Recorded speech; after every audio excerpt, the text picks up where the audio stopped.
Good afternoon, everyone. Thank you for joining us today. We're just going to give it about 30 seconds here for our participants to hop in. We appreciate all of you joining us this afternoon, and we're excited to get started with today's presentation.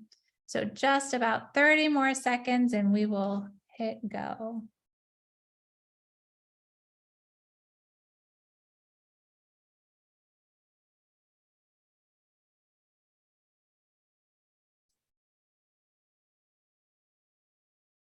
All right, wonderful. Okay, thank you everyone again for joining us today. Welcome to today's presentation, A New Look at FDR. My name is Kelly Palmer. I am a white woman with shoulder-length blonde hair and am wearing a blue blazer and gray shirt. My pronouns are she and her. I will serve as today's facilitator. Before we get started, we have a few housekeeping tips. We do have 2 ASL interpreters on today's call, Vernice and Kenya. We are presenting in gallery view, so the interpreters should always be visible. You do not need to pin them. If you pin the current interpreter, you could prevent yourself from seeing the active interpreter when they change. Captions are also available in Zoom. Click Show Subtitle in your Zoom menu bar to turn them on. You do not need to be on Zoom to access this call. We will read all questions out loud so that the content will be available to individuals calling in on the phone who cannot see the visual content. The call is being recorded and will be posted to our website for future use. We will have a short Q&A at the end of the session. You can submit your questions through the Q&A tab located at the bottom of your menu bar.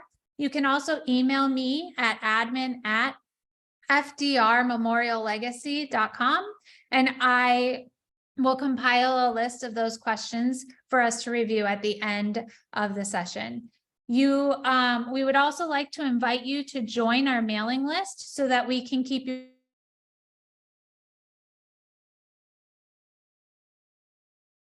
website. Scroll all the way to the bottom and type your email address into that white box. Now that we have covered those important points, we can get started with our program. It is my pleasure to introduce Mary E. Dolan, co-founder and executive director of the FDR Memorial Legacy Committee. Good afternoon, everyone. I'm Mary Dolan, and as Kelly said, I'm co-founder and executive director of the FDR Memorial Legacy Committee. I'm a white woman. I'm wearing a blue shirt today. I have grayish, blondish hair, and I use she and her. And the image in my background is of our organization logo and the wheelchair statue at the FDR Memorial. The FDR Committee was founded in 2019 and is the citizen-led organization focused on education, inclusion, and accessibility and preservation at the FDR Memorial in Washington, D.C. We are born out of the successful disability-led campaign in the 1990s for disability representation at the memorial, and we're committed to sharing the diverse perspectives of the Roosevelt era and that era's legacy today. I have the honor of introducing one of our advisory board members who will share opening remarks, Dr. I. King Jordan. For those of us in the disability community, Dr. Jordan is a longtime hero, friend, and leader. He is the President Emeritus of Gallaudet University. Dr. Jordan became the first deaf president of Gallaudet after an epic campaign in 1988 by students who demanded a deaf president. They wanted authentic representation. Dr. Jordan served as president for 18 years. I first got to know Dr. Jordan during another epic campaign for representation, the fight for the wheelchair statue at the FDR Memorial. And actually, I'm going to ask Kelly if she can share her screen, and we're going to show a picture of Dr. Jordan at one of the protests that were led and organized by Jim Dixon. Hopefully you know Jim. Who organized these protests for the FDR wheelchair statue. And you can see Dr. Jordan standing in a dark suit at a microphone, clearly ready to give a speech to rally the troops. And around him are a number of individuals. It's a beautiful day. And one person is holding a very large sign that said, "Don't hide FDR's source of strength." You can, and thank you, Kelly, and you can find or listen or read about Dr. Jordan and his involvement in the campaign for the wheelchair statue in our archives. Kelly will post that in the chat. But before you hear from Dr. Jordan, we want to first show you a promotional clip from the documentary FDR to set the stage for our discussion. So I'm going to turn it over to Kelly to put up the cold open clip for the documentary.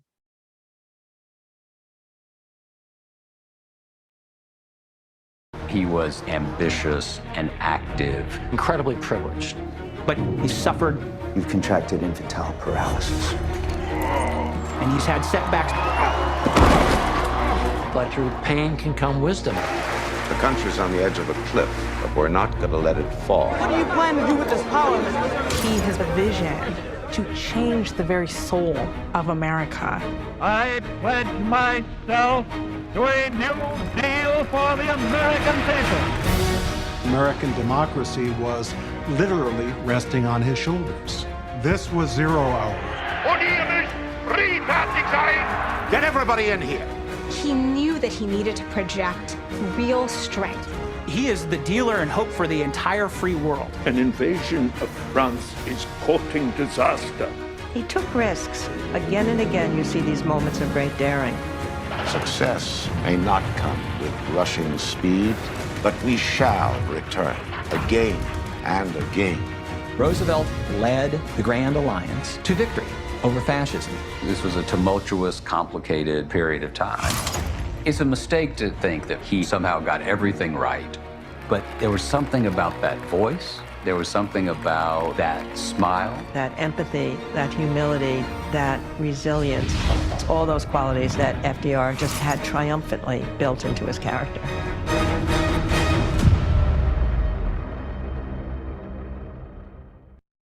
He was ambitious.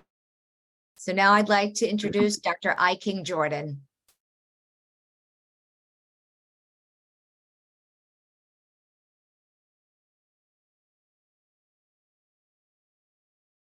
Okay, trying to get my video started. I'm King Jordan.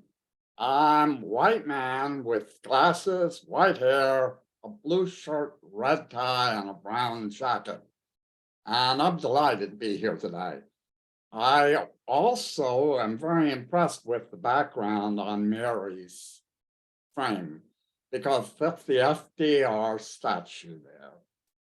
When the FDR Memorial was dedicated in 1996, there was no statue and no real example of FDR's disability.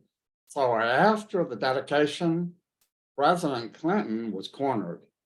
And disability activists told him, we need some representation of FDR in a wheelchair. And President Clinton said there, I agree and I'll help. And he did help.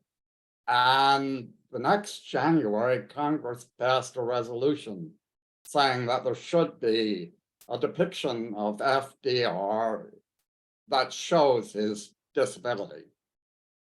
Then, as that photograph Mary showed you indicated, in February of '97, there was protest at the FDR Memorial, and some very important disability rights leaders were there to advocate for a depiction of FDR in a wheelchair.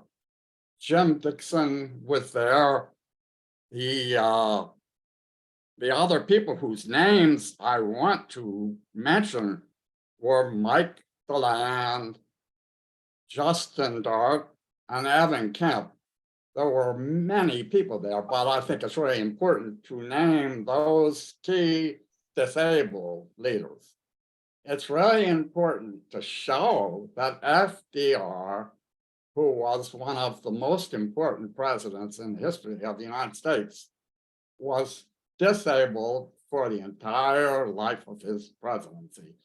So the statue is in an entry plaza on the FDR Memorial. It's the first thing people see, and I'm a runner. I live in Washington, D.C. I go down there frequently, and I always see people around the statue rubbing it and talking about the importance of it. So the disability issue is really key, and that's where my interest lies. Now I'd like to introduce two speakers who will follow me. One, Paul Sparrow. Paul was former director of the FDR Library and Museum, and he's also a member of the FDR Legacy Committee Advisory Group. He will talk about the issues related to the filming of this very good documentary. And also Dr. Allida, who's distinguished visiting professor at the Miller Center for Public Affairs at the University of Virginia. And she brings a great deal of expertise and knowledge about Eleanor Roosevelt. So I'm looking forward to your comments, and I hope you have good stories about the making of this documentary. Thank you. Thank you, Dr. Jordan. Allida, always a pleasure to sit with you. So I was initially contacted by Doris Kearns Goodwin, who was the executive producer who worked with the History Channel and the production company RadicalMedia when I was at the FDR Library. And I was just about to retire, and they were looking for someone to come in as a historical consultant to help them maintain a high level of accuracy. And it was very interesting. Everyone was very committed to making this show as accurate and as compelling as possible. An enormous amount of time was spent for the scenes that are recreated in terms of how you represent his disability. How do you represent putting on braces and being in wheelchairs and moving from site to site? And it's very important that it be done correctly. But I think, and Allida can speak to this, you can't talk about FDR, his legacy, or how he dealt with his differently abled body without talking about Eleanor, because they were a partnership. And then, of course, Eleanor was thrown into becoming his primary caregiver right after he first suffered polio. Allida, you want to talk a little bit about the role Eleanor played in all of this? Sure. Hello, everybody. I'm a chunky white woman with short hair, big glasses, a green jacket, and I'm wearing a black basketball t-shirt under my spiffy jacket to rev up my combative juices today. Eleanor is essential to this story, not only for the role that she plays in advancing FDR's courage and keeping his career going at his request, but also for the impact that his disability had on her, as I would argue, the most significant woman of the 20th century. So when you tell this disability story, there are two co-equal participants here. There's FDR and his struggle to not let his spirit become incapacitated by a physical disability, and Eleanor's struggle not to silence her own voice while elevating his. Paul? Yeah, so I apologize. I'm a 69-year-old white male. I'm wearing a pink shirt and a tie with a light blue jacket, and I go by he, him. But we do have a short clip that features Allida and about Eleanor. If we could go ahead and roll that clip.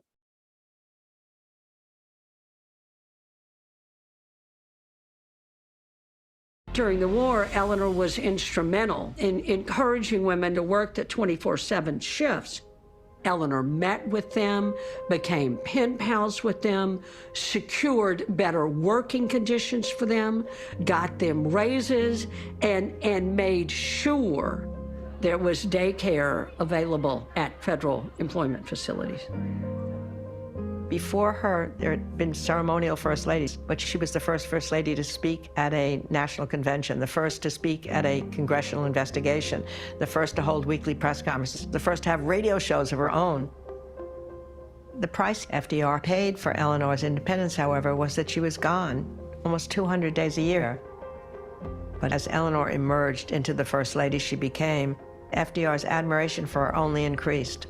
She becomes absolutely central to his leadership. Now, Allida can give you some more details on this, but one of my favorite stories about Eleanor is in 1943, the summer of 1943, the height of World War II. She travels to the Pacific into an active war zone and visits, it's an estimated 400,000 servicemen and women saw her either give speeches or at their bases and camps in New Zealand, Australia, and all the islands, even Guadalcanal. And she made a specific effort to visit the wounded and the recovering in the hospitals. Allida, you want to talk about her courage in doing that and the impact it had on the wounded sailors and soldiers that she met with? Well, first I want to talk about the impact that it had on Eleanor, because she flew in unpressurized military aircraft, and she shattered one of her eardrums and became deaf in one ear on that flight. Also, the first day that she was there, the first 2 days that she was there, she walked approximately 50 miles of hospital corridors. I want you to think about that. 50 miles in 2 days. It destroyed her feet. Her arches fell. She had to wear special shoes for the rest of her life. One of the things that America did during the war was classify plasma by race. It was a federal crime. It was a felony, which meant you lost your voting rights, your basic ability to move around. You would have a demerit every time you tried to get a job, and you would be automatically discharged from the service if you gave a person of one race who was wounded plasma that was taken from another race, even though the scientist who perfected plasma was Black. We now know from a variety of sources in military archives how strongly Eleanor objected to that practice. And we can document now at least one instance where Eleanor went into an operating room to keep a medic from being indicted for giving a patient plasma from a person from a different race in order to save the patient's life. That had a huge impact, not only on Eleanor, but on the men and women who were wounded in these military hospitals.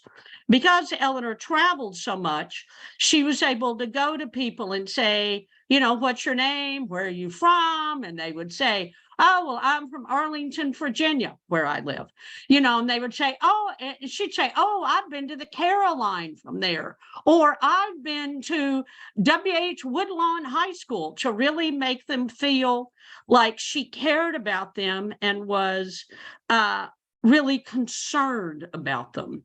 The other thing that she did was she carried a Black book with her, and she took messages from each of the wounded with whom she conversed, and she spent weeks when she came back reaching out to their families and sharing messages that the soldiers imparted to her. But the real impact of this, I think, is on Eleanor and Eleanor's understanding of her role in the world. because she begins to carry a prayer in her wallet during that trip that she will carry with her until her death.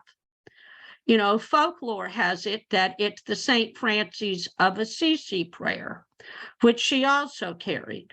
But this was much more important to her, and the prayer she prayed every night, which is, "Dear Lord, lest I continue in my complacent ways, help me to remember that somewhere someone died for me today. And if there be war, help me to remember to ask and to answer, am I worth dying for?" So to recap briefly, her travel to the Pacific disabled her in the sense that it made one of her ears unable to hear. It certainly impacted her ability to walk without pain, but at the same time, it emboldened her to speak out for the issues upon which all of these men and women risked their lives. Yes, and I think her career, the miniseries, the History Channel miniseries, sort of ends at the end of World War II when FDR dies, and it doesn't deal with the legacy that Eleanor left in the post-war era when she was one of the most important women in the world with her work with the United Nations, the Universal Declaration of Human Rights, etc. But we're going to flash back now a little bit to 1921. FDR contracts polio when they're on vacation at their home up in Campobello, and goes into a period of extraordinary decline. He's depressed. Eleanor is desperately trying to help him. Eleanor actually sort of becomes the face of the Roosevelt brand. FDR literally goes down to Florida and lives on a houseboat for months at a time, and just to try to recover, thinking that maybe water therapy would help. And he really disappears from the public eye from 1921 to about 1924. Allida, talk a little bit about the role Eleanor emerged as the spokesperson for them, and why it was so transformational, both her and for her role as a future First Lady. Well, Eleanor and FDR had just gotten back together, really, in a way where trust was beginning to be restored after Eleanor discovers that FDR had fallen in love with her secretary, Lucy Mercer. And they separate, they come back together. Louis Howe, who was FDR's great political mentor, thought Eleanor was just fantastic. And in fact, there's significant evidence that's where Howe wanted to try to run Eleanor for president after FDR, but he dies in 1936. So when FDR is stricken with polio, it's a crucial time in both of their lives because Eleanor has just gotten her own life back. She has just gotten her own confidence back. World War I had a big impact on her. She became exceedingly political then. She worked with labor organizations. She worked with immigrant organizations. She challenged the government for its treatment of shell-shocked sailors. So when FDR is stricken, Eleanor is stricken twice.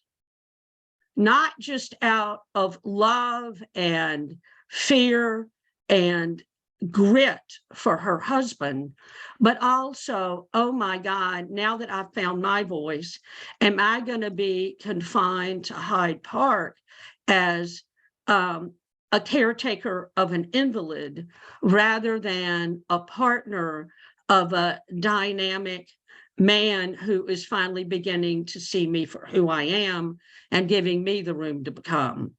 And so what Eleanor does is she walks this tightrope between suppressing her own great needs, but immediately understanding that the number one thing that FDR needed to beat this was to keep his spirit intact and rebellious and curious and free to admit pain and despair, but not free to succumb to fear. And so what they do together is it's a whole new form of intimacy. She has to learn to insert a catheter. She has to turn him over when he has to have a bowel movement. She reads the papers to him. She helps him exercise. And most importantly of all, she and Louis Howe stand up to Sarah Delano Roosevelt, Franklin's mother, who very much wanted to bring him home to Hyde Park and to confine him, not in a wheelchair, but confine him to the life of a gentleman farmer. And FDR and Eleanor basically say, that's going to happen when hell freezes over. So from then on, they're only together for the rest of their lives, less than 6 months a year, because FDR is trying to get well and Eleanor is on the road advocating for policies that both she and her husband believe in, and also acting as his great intelligence agent to come back and bring all this political gossip and political needs that she is introduced to and observes throughout her travels across New York State. So in 1924, summer of 1924, Al Smith, who was the governor of New York, Al Smith and FDR had worked together when FDR was in the New York State legislature. And Al Smith was a very powerful Catholic politician, and he wanted FDR to submit his name in nomination at the 1924 Democratic National Convention for president. And now FDR had not appeared in public since 1921. And this was a big transitional moment, his coming out moment. We're going to show you another video clip from the film, and they spent an enormous amount of time trying to get this correct, because it's a very complicated scene. We don't have terrific, first-person documentation on it, but it's about FDR says, okay, if I'm going to do this, if I'm going to submit Al Smith's name into nomination, I need to be able to walk or appear to walk from backstage out to the podium. And so this is a recreation that sort of captures that moment.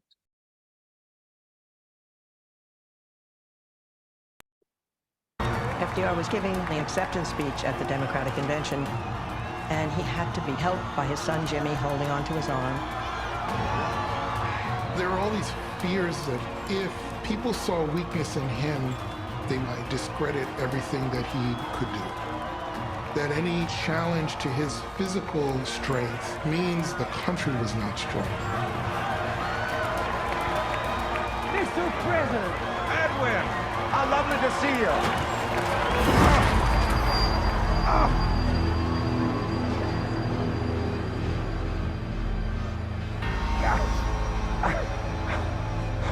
Pick me up.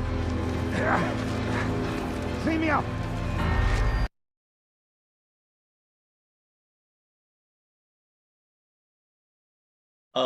Sorry, that was a different clip than I thought we were going to play. Is there another clip?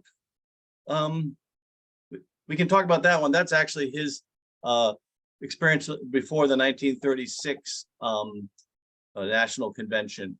And what's amazing about that clip is that he falls, he's caught, they bring him back up, they put his speech together. There's 50,000 people in the stadium in Pennsylvania, and they sort of hide from the audience what has happened. And he goes up on the stage, he's organizing his speech as he's walking up onto the stage, and then delivers one of the greatest acceptance speeches in American history, where he coins the phrase, "This generation has a rendezvous with destiny." And it's an amazing example of his ability to confront his own differently abled situation, how he presents himself to the public, he's always operating on two levels. There's one level which is smiling and confident and exuberant, and then there's a darker inner level where he's constantly confronted with his fear that something's going to happen to expose his true physical condition, which they had spent a great deal of time and effort trying to hide from the public. Right, and Allida, Eleanor, was part of the team that presented a somewhat false image, which was that he could sort of walk with using these crutches. He was actually completely paralyzed from the waist down, but he would sort of balance on these crutches. He would hold on to his son's arm or his aide's arm and cover these short distances and then stand at the podium and hold on to the podium while he was giving his speeches. It's really quite an extraordinary performance. And I think, Allida, you know how Eleanor felt about this. Yeah. Well, one of the things too, I think that is a very visual image for our audience to think about is FDR wore braces and he painted his braces black and he wore black socks. So you could try to, obscure from the general public, how dependent he was on his braces. And with Eleanor, when they would be on a train and FDR would be on the end of the train, like at a caboose, she would always have a hold to his belt on the back to keep him. And so that he wouldn't, he wouldn't lose his balance when he was addressing a crowd. So in many ways, they were very much a team on this. But I do think, and I've never really talked with Paul about this, so why not do it in front of a cast of millions, right, Paul? But, absolutely. Because Paul is a very, very, very dear friend and a respected colleague. But Paul, I think it's really a myth that the country knew, that the country thought that FDR was not paralyzed. I think people knew it. They were just there were other things that took precedent over that. And so when you do have an incident like the 1936 convention, or when he comes back from Yalta and addresses Congress and says, I hope you will forgive me if I sit down, but carrying these X pounds of steel around my legs. So to me, it's how he managed the disability in a way that obscured it, but not erased it. Does that make sense? Yeah, no, Americans, he was a very famous person when he contracted polio. And it was when he first was diagnosed, it was front page news of the New York Times. So everyone knew he had polio and everyone knew that he had some form of physical limitations. The nuance there of how much did they know, who did they know, who knew what when, and that's somewhat debatable. There's no question that people on the inner circle who saw his daily routines understood the extent to which he required someone to help him out of bed, help him go to the bathroom, help him put his shoes on. The public knew that he walked funny, but really did not understand both the level of paralysis in his lower legs. Although, again, there are people, for example, in Warm Springs, Georgia, where he transformed a rundown, resort into the world's premier polio rehabilitation center. When he was there, he willingly showed his withered legs and rolled around in a wheelchair and got in the pool with everybody. They called him Doc Roosevelt. So in that sense, there were people who saw his true condition, but they were sort of part of an inner family. Most Americans really didn't. And they went to great lengths. They had a deal with the press because everywhere he went, he was surrounded by photographers and reporters. And they sort of had a deal that they would never take a picture of him being carried out of a car or having his braces locked in place before they stood him up or in a wheelchair. The 130,000 photographs at the FDR Presidential Library and Museum, there's only 4 that show him either in a wheelchair or in any sort of using his braces or any of that sort of aid. So I think They didn't know the full extent of it, but they knew that he wasn't 100%. Absolutely. I think one of the Oh, Paul, I was just going to say, I do have that video queued up now if you would like me to share it. Sure, why don't you go ahead and share that? Okay, perfect.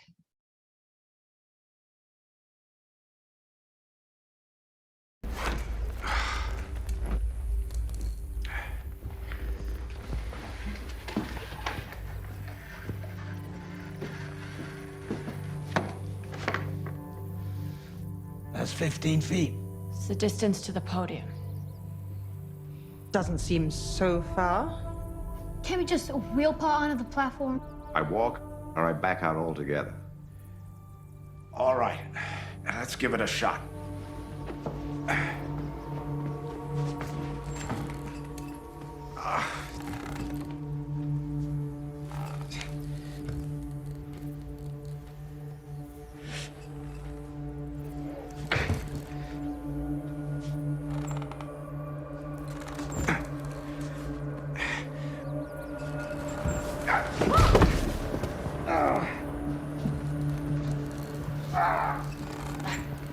All right.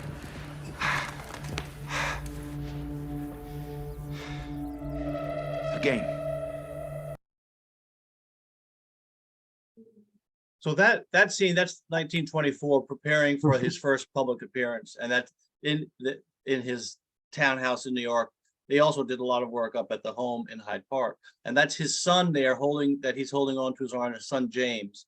And James essentially becomes his living crutch. Whenever in the early days he goes out in public, James is right next to him. He's holding on to James's arm and sort of throwing his legs back and forth. And you see Eleanor in the background. The other woman there was Missy Lehand, who was his close assistant and really eventually his chief of staff. But in Hyde Park, one of the things he wanted to try to do was he wanted to try to walk the length of the long driveway there using crutches and his steel leg braces, which you see them putting on at the beginning there, because he really believed he was going to walk again.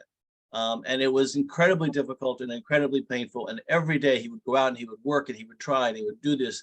And I think a lot of historians say this, that his experience in polio helped make him a better person, a better leader, certainly more empathic. And I think it also in many ways helped his relationship with Eleanor, because he became very dependent on her to be his arms and legs and eyes in the real world. I think one thing too that we should discuss here is the extraordinary courage that took. In 1932, he has won the election, and he's not going to take the oath of office until March. And he's in Miami doing a campaign appearance in a park, and he's in his car, which is an open touring car, and sitting next to him is the mayor of Chicago. An assassin comes up. Now, I want you to think about FDR with the steel on his legs. He's trapped in the car. He can't move. He has mobility in his shoulders, in his arms, but really very little below the nipples, to be honest. And an assassin comes up to kill him. And a woman swings her purse, hits the gun the assassin held, and the bullet instead fatally wounds the mayor of Chicago, whom FDR cuddles in his arms all the way to the emergency room. And there is not an eyewitness account of that event, nor a record of his call with Eleanor that night that does not, in awed language, say how courageous he was during that. He was trapped and refused to be trapped. And I think that has a lot to do with his political mindset too. And if you go to the memorial and you read the Eleanor quote that's on the wall behind the wheelchair statue, you will see that Eleanor says that that polio taught him never-ending patience and ever pursuing persistence. And I think that's exactly what the country needed as it confronted the two greatest crises of the century, the Great Depression, World War II, the rise of the atomic bomb, the ability to experiment. I mean, in 1932, FDR gives this extraordinary campaign speech in Atlanta and Oglethorpe University, where he calls for bold, persistent experimentation in policy. Well, FDR was a master of bold, persistent experimentation and trying to combat polio. So it's the, it's interwoven like a double helix into this man's political and personal persona. Yeah, we're going to jump ahead now. This will be our last little bit before we take questions. The end of his life. So after the end of 1943, they have the conference between Churchill and Stalin and FDR, the first of the big three conferences, which takes place in Tehran, in Iran. And it's a brutally long journey for FDR under the circumstances.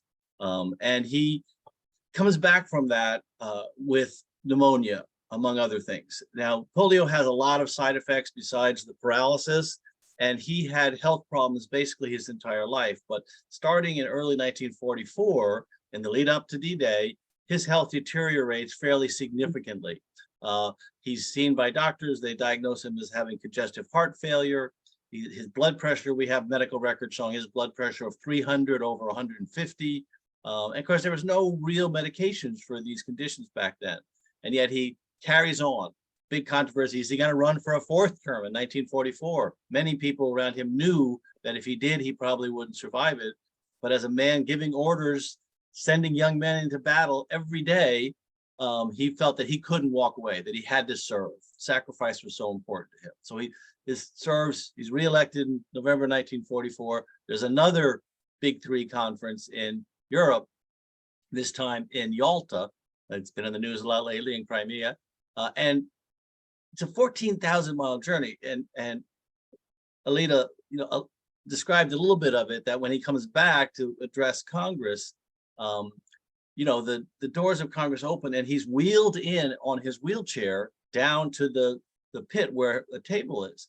And despite the fact that many of these congressmen and senators have been working with him for years, most of them had never seen him in a wheelchair. And there was an audible gasp in the room when he comes in, and then a standing ovation. And when he comes down and sits down in the chair and says, please forgive me for this unusual posture. He was a very sick man. He died 6 weeks later. And yet at that moment, he was holding the world together. He then goes to Warm Springs and tries to recover in time for the first meeting of the United Nations, but dies in early April. And this is the last point I want to make before we take questions, because this is for you, Allida. Talk about what Eleanor went through, what happened when she found out FDR had died, and her transition out of the White House into her personal life. Well, it was the biggest gut punch imaginable. Not just because FDR had died, because she certainly was aware of his illness, but she realized when she went down to claim his body that while he was at Warm Springs, he was kept company by his cousin Daisy and Lucy Mercer, the paramour whom he had sworn never to see again, who was brought down to Warm Springs by their daughter, Anna. And so it ripped Eleanor's heart in a 360-degree way. She also, while she had her beloved home at Valkill, she had lived in the White House for 13 years. She had been the most famous woman in the world in 13 years. She can't blow her nose in public without the press writing about it and it ricocheting. And so what Eleanor has to do is figure out how to coordinate a state funeral, how to keep her family together, how to settle his estate, and most importantly for Eleanor and the world, what she will do next. And although this is not part of the documentary, Eleanor turns down offers to be in the cabinet, to be Secretary of Labor. She turns down offers to run unions. She turns down offers to become head of the most famous college in America. And she tells Harold Ickes, "You need not worry, my voice will not be silent."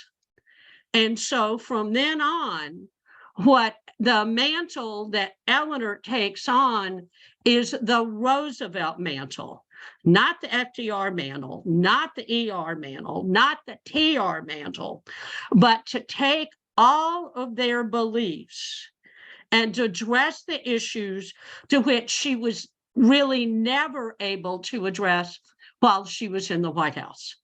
And in the process, she is the instrumental factor in the drafting and adoption of the Universal Declaration of Human Rights, which gives us the model for how the world will operate in the post-war era. So once again, she has to find out how to use her voice in a way that is respectful to her family, respectful to her husband, but in a way that addresses the issues in a more blunt way than she was able to do before. Dr. Jordan, I turn it back over to you for the questions from the audience.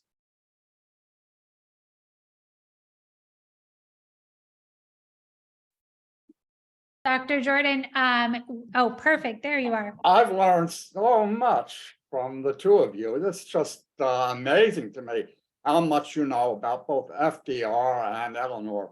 And I want to ask an unfair question.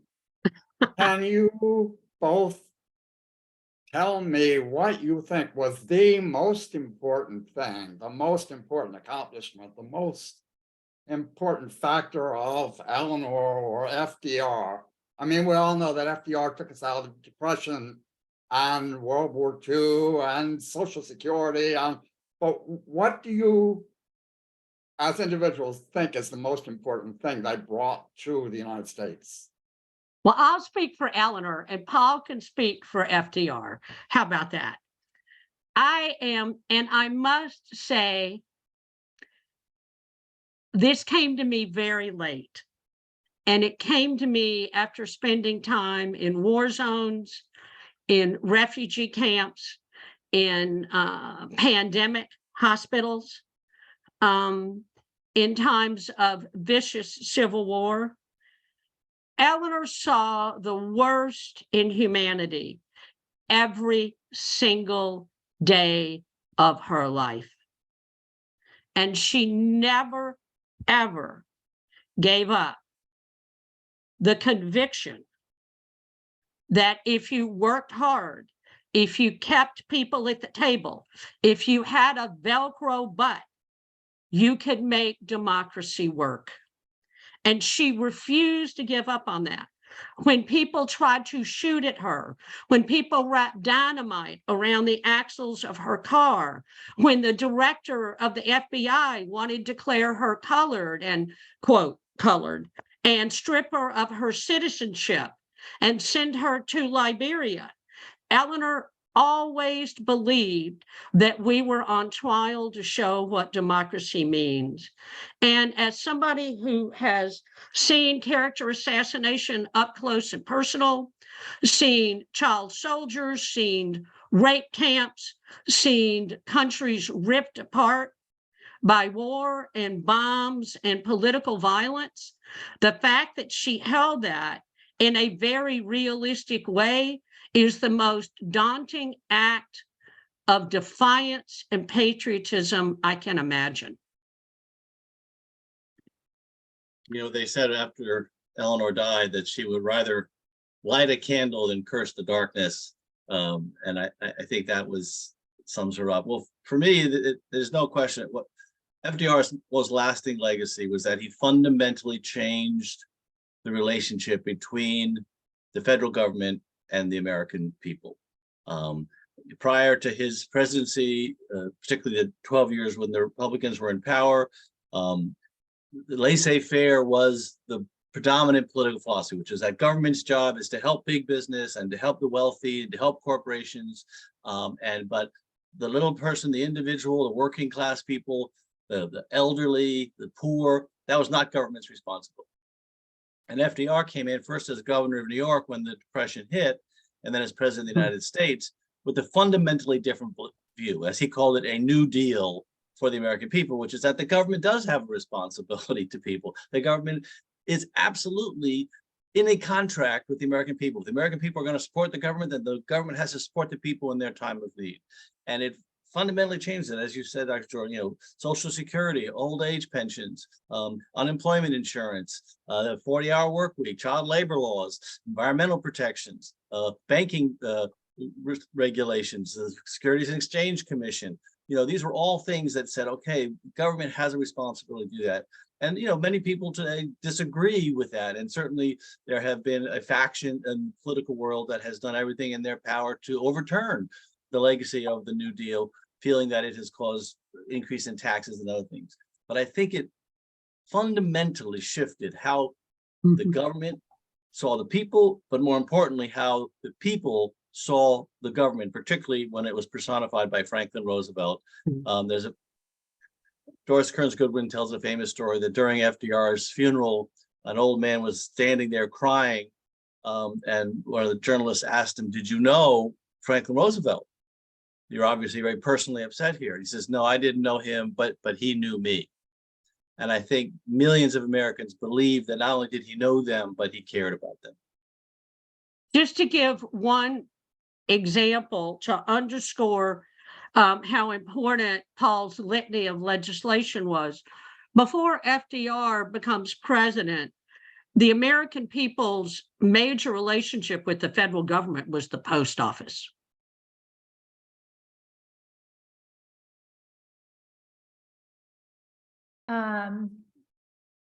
All right. Well, we're getting a number of thank yous. So Paul and Allida, the information that you are sharing is really exciting to a number of people. Allida, first question I'm going to ask is probably something you can answer pretty quickly. Someone is wondering how they can obtain a copy of the prayer you read earlier. Oh, sure. Just go on the internet and Google Eleanor Roosevelt's wartime prayer. It's on the Eleanor Roosevelt Papers website. Okay, but if you just put Eleanor Roosevelt's wartime prayer, boom, it'll be the first thing that pops up. Awesome. All right, the next question is, can you speak about the relationship between FDR and Vice President Wallace, and what could FDR have done differently, if anything, to ensure Wallace's succession, or to ensure his success as his successor? I'll take this one. So for FDR's first 2 terms in office, his vice president was Jack Garner from Texas, a very conservative, irascible, some would say corrupt Texas politician who really disagreed with most of the New Deal policies that FDR put in place. But he had made a deal at the 1932 convention to make him the vice president. That's why he won the nomination. So in 1940, when he was running for a very controversial, unprecedented 3rd term in office, it was obvious that Garner was not going to be his vice president. And so he was looking for someone who he felt, and that Eleanor felt, shared their core beliefs about the New Deal. And Wallace was very liberal. He was more liberal than FDR maybe not quite as progressive as Eleanor, but he certainly represented a very, very progressive wing of the Democratic Party. And a lot of people within the party didn't like him. And during his term as vice president, he was a brilliant man who had changed the face of agriculture with some of his innovations.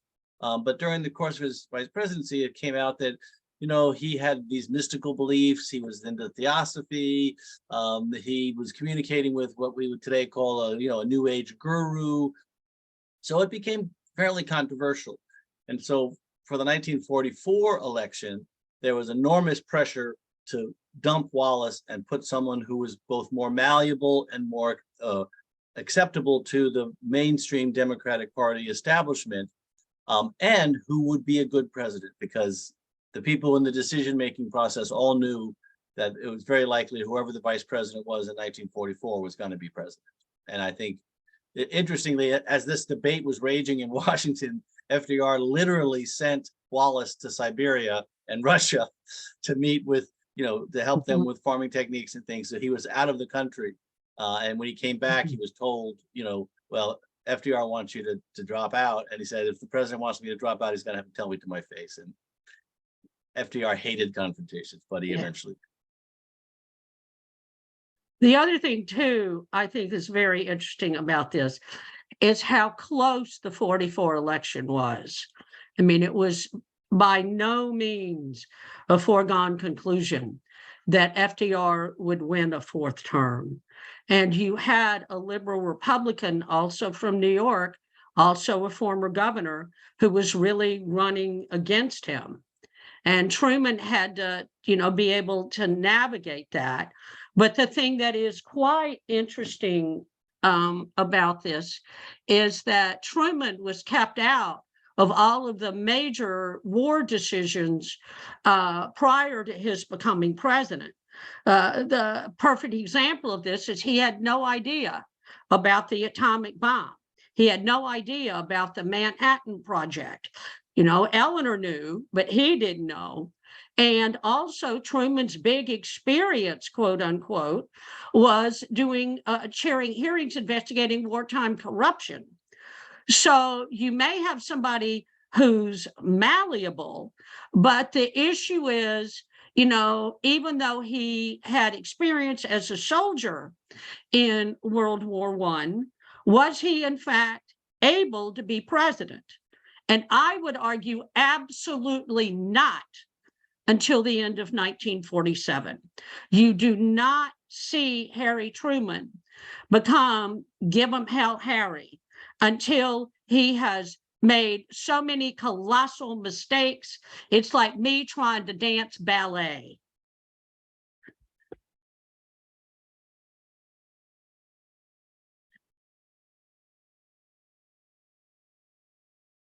You're muted, Kelly. Oh, well, thank you. I was actually just popping on to turn this back over to Mary. So she will be popping on here. If she has, there we go. Right there. Thank you. Great questions. And I do want to just share one other comment that was shared by someone listening and watching. Thank you for all the insight about how much FDR was required to hide his disability because of the stigma and bias. These ideas still exist today. People are still working to remove the stigma and bias. So that's really, really great to see all these comments. So we thank you, Paul. Thank you, Dr. Jordan. Thank you, Dr. Black. How lucky we are all to have spent the last hour with you. On behalf of the FDR committee, we thank everyone who tuned in today for joining in this discussion. You will receive a short survey that's going to ask you just how you enjoyed the survey. Please let us know. We do these from time to time. We're always trying to do them better. So we're looking forward to hearing from you. We are a nonprofit organization, and you know what that means. We encourage anyone who's out there, just keep us in mind for donating. Kelly's going to put in the text in the chat how you can text FDR to a certain phone number. It's pretty cool to make a donation. or visit our website as well. And we are working to make a match of $100,000, a challenge match from the Gordon and Laura Gund Foundation. So please help us meet that match. It really helps us do what we're doing. We will be posting this recording of this event on our website. People can access it 24/7. So share that link. And I want to just close out this by thanking you for being with us today. And again, thank you to Paul, Allida, and Dr. Jordan for sharing your time and your expertise with all of us. So have a great rest of the day, everyone. Thank you. Take care.